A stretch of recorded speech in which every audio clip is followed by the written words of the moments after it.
इस वीडियो को प्ले करने का बहुत शुक्रिया। आज हम बात करेंगे मुंह से आने वाली बदबू के बारे में। मुंह से बदबू क्यों आती है और मुंह की बदबू से कैसे बचा जा सकता है।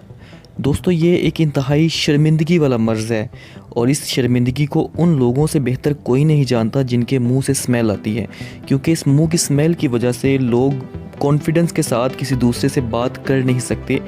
और आज हम आपको बताएंगे कि मुंह की बदबू से कैसे बचा जा सकता है। वीडियो को आपने आखिर तक देखना है और इससे पहले कि हम वीडियो का बाकायदा आगाज़ करें, मेरी आपसे ये भी गुजारिश है, आप हमारी इस वीडियो को, आप हमारे इस चैनल को सब्सक्राइब कर लें ताकि हमारी नई आने वाली वीडियोस आप तक पहुंच सके। चैनल को सब्सक्राइब करने के बाद बेल आइकन को ज़रूर दबाइएगा। तो चलिए वीडियो को स्टार्ट करते हैं।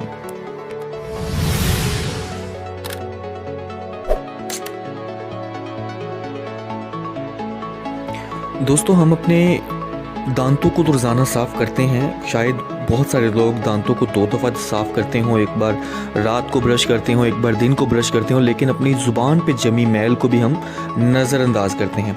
तो ज़ुबान पे जमी मैल को नज़रअंदाज नहीं करना। आप जिस ब्रश के साथ दांत साफ़ करते हैं, उसी ब्रश के साथ आपने अपनी जो ज़ुबान है उसको भी साफ़ करना है। उस पर भी ब्रश के साथ उसको अच्छी तरह उसकी सफाई करनी है और अपने मुंह को ज़्यादा वक्त के लिए अपने खुश्क नहीं रखना है।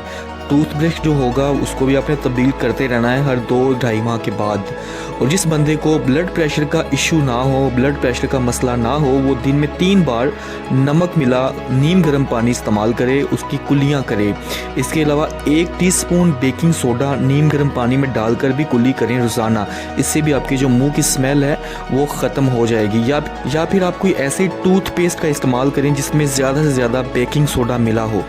इसके अलावा मैं आपको बताना चाहता हूँ एक और तरीका इससे हटकर है, वो ये कि दिन में 1-2 मरतबा सौंफ मुंह में डालकर उसको भी चबाने से मुंह की जो बदबू है वो ख़त्म हो जाएगी। जी हाँ, आप इस तरह से अपने मुंह की जो बदबू है वो ख़त्म कर सकते हैं। तो ये थी आज की हमारी मालूमात जो हम आपके साथ शेयर करना चाह रहे थे। अगली वीडियो तक के लिए अपना ख्याल रखिएगा। खुदा हाफिज़।